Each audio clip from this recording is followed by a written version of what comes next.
धर्म प्रज्झित कैतवत्र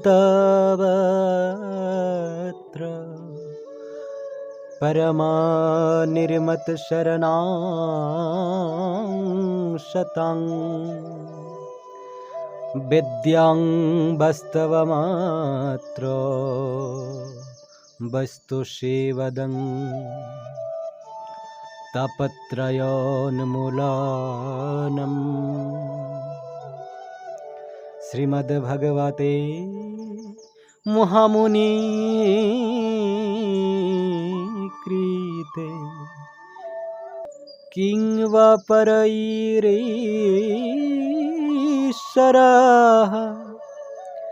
सद्यहृद्वरुध्याते अत्र कृतिभिः शुश्रूषुभिस्तत्क्षणात्। জড় বাসনাযুক্ত সব রকমের ধর্ম সম্পূর্ণভাবে বর্জন করে এই ভাগবত পুরাণ পরম সত্যকে প্রকাশ করেছে, যা কেবল সর্বতোভাবে নির্মৎসর ভক্তরাই হৃদয়ঙ্গম করতে পারেন। পরম সত্য হচ্ছে পরম মঙ্গলময় বাস্তব বস্তু। সেই সত্যকে জানতে পারলে ত্রিতাপ দুঃখ সমূলে উৎপাটিত হয়। মহামুনি বেদব্যাস এই শ্রীমদ্ ভাগবত রচনা করেছেন এবং ভগবত তত্ত্ব জ্ঞান হৃদয়ঙ্গম করতে এই গ্রন্থটাই যথেষ্ট। সুতরাং অন্য কোনো শাস্ত্রগ্রন্থের আর কি বা প্রয়োজন? কেউ যখন শ্রদ্ধাবনত চিত্তে এবং একাগ্রতা সহকারে এই ভাগবতের বাণী শ্রবণ করেন, তখন তার হৃদয়ে ভগবত তত্ত্ব জ্ঞান প্রকাশিত হয়। ধর্মের অন্তর্গত চারটি মৌলিক বিষয় হচ্ছে পূর্ণকর্ম, পুণ্যকর্ম, অর্থনৈতিক উন্নতি, ইন্দ্রিয় সুখভোগ এবং চরমে জড়জগতের বন্ধন থেকে মুক্তি। ধর্মবিহীন জীবন হচ্ছে অসভ্য জীবন। ধর্ম আচরণ শুরু হলেই কেবল যথার্থ মানব জীবনের শুরু হয়। আহার, নিদ্রা, ভয় এবং মৈথুন, এই চারটি হচ্ছে পশু জীবনের ভিত্তি। এই প্রবৃত্তিগুলি মানুষ এবং পশু উভয়ের মধ্যেই রয়েছে, কিন্তু ধর্ম আচরণ হচ্ছে মানব জীবনের একটি বিশেষ কার্য। ধর্মবিহীন মনুষ্য জীবন পশু জীবনের থেকে কোনো অংশেই উন্নত নয়। তাই মানব সমাজে ধর্ম অনুষ্ঠানের প্রচলন রয়েছে, যার উদ্দেশ্য হচ্ছে আত্মজ্ঞান লাভ করা এবং পরমেশ্বর ভগবানের সঙ্গে জীবের নিত্য সম্পর্কের কথা অবগত হওয়া। মানব সভ্যতার নিম্ন স্তরে সবসময়ই জড়জগৎকে ভোগ করার তীব্র বাসনা থাকে এবং তার ফলে নিরন্তর ইন্দ্রিয় তৃপ্তির জন্য পরস্পরের সঙ্গে প্রতিদ্বন্দ্বিতা হয়। এই ধরনের চেতনার দ্বারা তাড়িত হয়ে মানুষ ক্রমান্বয়ে বিপর্যস্ত হতে হতে অবশেষে ধর্মের প্রতি উন্মুখ হয়। সে তখন জড় সুখভোগের আশায় পুণ্যকর্ম অথবা ধর্ম অনুষ্ঠান করে। কিন্তু এই ধরনের জড় সুখভোগ যদি অন্য উপায়ে লাভ করা যায়, তখন তারা তথাকথিত সেই সমস্ত ধর্ম আচরণে অবহেলা করে। এটি হচ্ছে আধুনিক সভ্যতার পরিস্থিতি। মানুষ যথেষ্ট অর্থনৈতিক উন্নতি সাধন করেছে, তাই এখন আর তারা ধর্মের প্রতি ততটা উৎসাহী নয়। মন্দির, মসজিদ অথবা গির্জাগুলি এখন প্রায় শূন্যই পড়ে থাকে। মানুষ এখন তাদের পূর্বপুরুষদের তৈরি ধর্ম আচরণের স্থানগুলি থেকে কলকারখানা, দোকান বাজার এবং প্রেক্ষাগৃহ ইত্যাদির প্রতি অধিক উৎসাহী। এর থেকে সহজেই প্রমাণিত হয় যে কেবল অর্থনৈতিক উন্নতি সাধনের জন্যই সেই ধরনের ধর্ম অনুষ্ঠান হয়। অর্থনৈতিক উন্নতির প্রয়োজন ইন্দ্রিয় সুখভোগের জন্য। অনেক সময় দেখা যায় যে কেউ যখন ইন্দ্রিয় সুখভোগের প্রচেষ্টায় ব্যর্থ হয়, তখন সে মোক্ষ লাভের চেষ্টা করে এবং পরমেশ্বর ভগবানের সঙ্গে এক হয়ে যেতে চায়। প্রকৃতপক্ষে এই ধরনের প্রচেষ্টাগুলিও ইন্দ্রিয় সুখভোগেরই নামান্তর।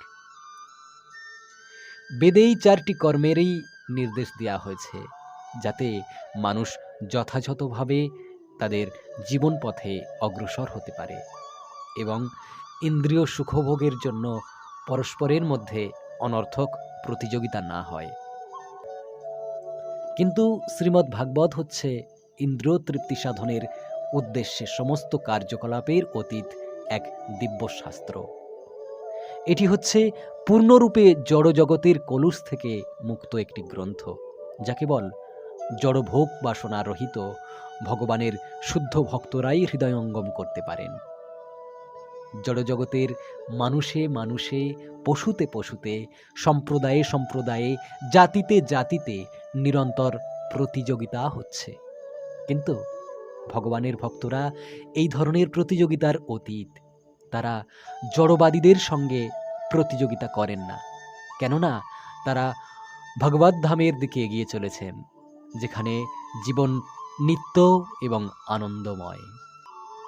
এই ধরনের মহাত্মারা সম্পূর্ণরূপে নির্মৎসর এবং তাদের হৃদয়বৃত্তি সম্পূর্ণরূপে নির্মল। জড়জগতের সকলকেই একে অপরকে হিংসা করে এবং তাই পরস্পরের সঙ্গে প্রতিযোগিতা হয়। কিন্তু ভগবানের ভক্তরা কেবল জড়জাগতিক ঈর্ষা থেকেই মুক্ত নন। তারা সকলেরই শুভাকাঙ্ক্ষী এবং তারা চেষ্টা করেন প্রতিদ্বন্দ্বিতাবিহীন ভগবত কেন্দ্রিক সমাজ প্রতিষ্ঠা করার। আধুনিক যুগের সাম্যবাদও প্রতিদ্বন্দ্বিতাবিহীন সমাজ প্রতিষ্ঠা করার চেষ্টা করছে, কিন্তু তাদের সেই প্রচেষ্টা যথাযথ নয়, কেননা সমাজতান্ত্রিক দেশগুলিতেও রাষ্ট্রপ্রধানের পদের জন্য প্রতিযোগিতা রয়েছে। বৈদিক দৃষ্টিভঙ্গির পরিপ্রেক্ষিতে অথবা সাধারণ মানবিক কার্যকলাপের পরিপ্রেক্ষিতে দেখা যায় যে ইন্দ্রিয় সুখভোগ হচ্ছে পার্থিব জীবনের ভিত্তি। বেদে 3টি পন্থার উল্লেখ করা হয়েছে। তার একটি হচ্ছে উচ্চতর লোকে উন্নীত হওয়ার জন্য সকাম কর্ম, দ্বিতীয়টি হচ্ছে বিভিন্ন দেবদেবীর পূজা করে তাদের লোকে উন্নীত হওয়া, এবং তৃতীয়টি হচ্ছে নির্বিশেষ রূপে পরম সত্যকে উপলব্ধি করে তার সঙ্গে এক হয়ে যাওয়া। পরম তত্ত্বের নির্বিশেষ রূপ তার সর্বোচ্চ প্রকাশ নয়। নির্বিশেষ রূপের ঊর্ধ্বে হচ্ছে ভগবানের পরমাত্মা রূপ এবং তারও ঊর্ধ্বে হচ্ছে পরম তত্ত্বের সবিশেষ রূপ, তার ভগবান রূপ। শ্রীমদ্ ভাগবতে পরম তত্ত্বের সবিশেষ রূপের বর্ণনা রয়েছে। এটি নির্বিশেষ তত্ত্ব সমন্বিত গ্রন্থাবলীয় এবং বেদের জ্ঞানকাণ্ড থেকে অনেক উচ্চ স্তরের বিষয়। এমনকি এটি কর্মকাণ্ড এবং উপাসনা কাণ্ডেরও ঊর্ধ্বে, কেননা এতে পরমেশ্বর ভগবান শ্রীকৃষ্ণের আরাধনার পন্থা নির্দেশিত হয়েছে। কর্মকাণ্ডে উন্নততর ইন্দ্রিয় সুখভোগের জন্য স্বর্গলোকে উন্নীত হওয়ার কামনা রয়েছে এবং জ্ঞানকাণ্ড ও উপাসনা কাণ্ডেও এই ধরনের কামনা রয়েছে। কিন্তু শ্রীমদ্ ভাগবত সেগুলি থেকে অনেক ঊর্ধ্বে, কারণ তার লক্ষ্য হচ্ছে পরম সত্যের সবিশেষ প্রকাশ পরমেশ্বর ভগবান, যিনি হচ্ছেন সব কিছুরই পরম কেন্দ্র। শ্রীমদ্ ভাগবতের মাধ্যমে মূল তত্ত্ব এবং তার বৈশিষ্ট্য উভয় সম্বন্ধেই অবগত হওয়া যায়। মূল তত্ত্ব হচ্ছেন পরম সত্য পরমেশ্বর ভগবান এবং অন্য সব কিছুই হচ্ছে তার শক্তির আপেক্ষিক রূপ। কোনো কিছুই মূল তত্ত্ব থেকে বিচ্যুত নয়, কিন্তু তা সত্ত্বেও শক্তি শক্তিমান থেকে ভিন্ন। এই ধারণাটি পরস্পর বিরোধী নয়। বেদান্ত সূত্রের একটি সূত্র জন্মাদ্যস্য ইয়ত এর মাধ্যমে শুরু হয়েছে যে শ্রীমদ্ ভাগবত, তাতে বেদান্ত সূত্রের অচিন্ত ভেদাভেদ তত্ত্ব স্পষ্টভাবে প্রকাশিত হয়েছে। যে সমস্ত মনোধর্মী শক্তিকে পরম তত্ত্ব বলে প্রচার করতে চায়, তাদের সেই বিকৃত সিদ্ধান্তের উত্তর হচ্ছে শ্রীমদ্ ভাগবতের বিজ্ঞান, যাতে বিশ্লেষণ করা হয়েছে যে ভগবানের শক্তি ভগবানের সঙ্গে যুগপৎ ভিন্ন এবং অভিন্ন। এই জ্ঞান যখন যথাযথভাবে হৃদয়ঙ্গম করা যায়, তখন দেখা যায় যে দ্বৈতবাদ এবং অদ্বৈতবাদ উভয়ই অপূর্ণ। এই অচিন্ত ভেদাভেদ তত্ত্বের ভিত্তিতে যখন দিব্য চেতনার বিকাশ হয়, তখন মানুষ জড়জগতের ত্রিতাপ দুঃখ থেকে মুক্ত হন। এই ত্রিতাপ দুঃখ হচ্ছে মন এবং দেহজাত আধ্যাত্মিক ক্লেশ, অন্য প্রাণীজনিত আধিভৌতিক ক্লেশ এবং প্রাকৃতিক বিপর্যয়জাত আধিদৈবিক ক্লেশ। শ্রীমদ্ ভাগবতের সূচনা হচ্ছে ভগবানের চরণে শরণাগতির মাধ্যমে। ভক্ত সর্বতোভাবে অবগত থাকেন যে তিনি পরমেশ্বরের সঙ্গে এক, তবে তার স্থিতি হচ্ছে পরমেশ্বরের নিত্য সেবক রূপে। জড়জগতে ভ্রান্তিবশত কেউ মনে করতে পারে যে তিনিই হচ্ছেন সবকিছুর অধীশ্বর এবং তার ফলে তিনি নিরন্তর ত্রিতাপ দুঃখ ভোগ করেন। কিন্তু কেউ যখন হৃদয়ঙ্গম করতে পারেন যে তার যথার্থ স্বরূপে তিনি হচ্ছেন ভৃত্য, তৎক্ষণাৎ তিনি সমস্ত দুঃখ দুর্দশা থেকে মুক্ত হন। জীব যতক্ষণ জড়জগতের উপর প্রভুত্ব করার চেষ্টা করে ততক্ষণ তার পক্ষে ভগবানের সেবক হওয়ার কোনো রকম সম্ভাবনাই থাকে না। পরমেশ্বর ভগবানের সেবা পারমার্থিক স্বরূপের শুদ্ধ চেতনার মাধ্যমেই কেবল সাধিত হয়। এই সেবার মাধ্যমে তৎক্ষণাৎ জড়জগতের বন্ধন থেকে মুক্ত হওয়া যায়। সর্বোপরি শ্রীমদ্ ভাগবত হচ্ছে বেদান্ত সূত্রের রচয়িতা শ্রীল ব্যাসদেব কর্তৃক প্রদত্ত বেদান্ত সূত্রের ভাষ্য। তার পারমার্থিক জীবনের পরিপক্ক অবস্থায় নারদ মুনির কৃপায় সেটি রচনা করেন। শ্রীল ব্যাসদেব হচ্ছেন পরমেশ্বর ভগবান নারায়ণের অবতার, তাই তার প্রামাণিকতা সম্বন্ধে কোনো প্রশ্নই উঠতে পারে না। তিনি হচ্ছেন বৈদিক শাস্ত্রগ্রন্থের প্রণেতা, আর তিনি নির্দেশ দিয়েছেন যে অন্যান্য শাস্ত্রগ্রন্থ অধ্যয়ন করার আর কোনো প্রয়োজন নেই, কেবল শ্রীমদ্ ভাগবত অধ্যয়ন করলেই পরমার্থ সাধিত হবে। অন্যান্য পুরাণে বিভিন্ন দেবদেবীর উপাসনা করার পন্থা নির্দিষ্ট হয়েছে, কিন্তু শ্রীমদ্ ভাগবতে কেবল পরমেশ্বর ভগবানের কথাই বর্ণিত হয়েছে। পরমেশ্বর ভগবান হচ্ছেন পূর্ণ এবং বিভিন্ন দেবদেবীরা হচ্ছেন তার অংশ সদৃশ। তাই পরমেশ্বর ভগবানের আরাধনা করলে আর অন্য কোনো দেবদেবীর পূজা করতে হয় না। পরমেশ্বর ভগবান তৎক্ষণাৎ ভক্তের হৃদয়ে অধিষ্ঠিত হন। শ্রী চৈতন্য মহাপ্রভু শ্রীমদ্ ভাগবতকে অমল পুরাণ বলে অভিহিত করে অন্যান্য সমস্ত পুরাণ থেকে তার স্বাতন্ত্র্য নিরূপণ করেছেন। পারমার্থিক জ্ঞান লাভ করার যথার্থ পন্থা হচ্ছে শ্রদ্ধাবনত চিত্তে শ্রবণ। উদ্ধত ভাব সম্পন্ন হলে এই অপ্রাকৃত বাণী হৃদয়ঙ্গম করা যায় না। যথার্থভাবে এই জ্ঞান আহরণ করা সম্বন্ধে শুশ্রূষু শব্দটি ব্যবহার করা হয়েছে। এই অপ্রাকৃত বাণী শ্রবণ করার জন্য ঐকান্তিকভাবে উৎকণ্ঠিত হতে হবে। নিষ্ঠাভরে তা শ্রবণ করাই হচ্ছে এই জ্ঞান আহরণের প্রাথমিক যোগ্যতা। যে সমস্ত মানুষ দুর্ভাগা তারা এই শ্রীমদ্ ভাগবত শ্রবণে বিন্দুমাত্র উৎসাহী নয়। এই পন্থাটি অত্যন্ত সরল, কিন্তু তার প্রয়োগ অত্যন্ত কঠিন।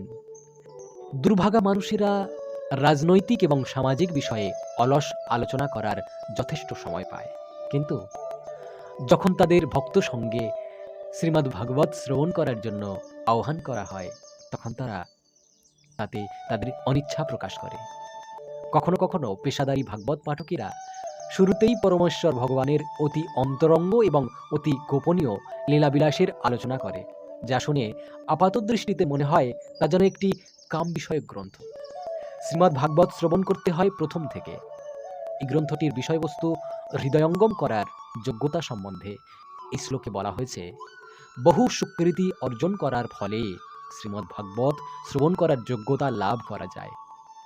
বুদ্ধিমান মানুষেরা তাদের চিন্তাশীল বিচারের দ্বারা উপলব্ধি করতে পারেন যে মহর্ষি বেদব্যাস আশ্বাস দিয়ে গেছেন যে শ্রীমদ্ ভাগবত শ্রবণ করার মাধ্যমে পরমেশ্বর ভগবানকে জানা যায়। বেদে নির্দেশিত পারমার্থিক উপলব্ধির বিভিন্ন স্তরে উন্নীত না হয়েও কেবলমাত্র শ্রীমদ্ ভাগবতের এই জ্ঞান শ্রবণ করার মাধ্যমেই কেবল সরাসরিভাবে পরমাংশ স্তরে উন্নীত হওয়া যায়।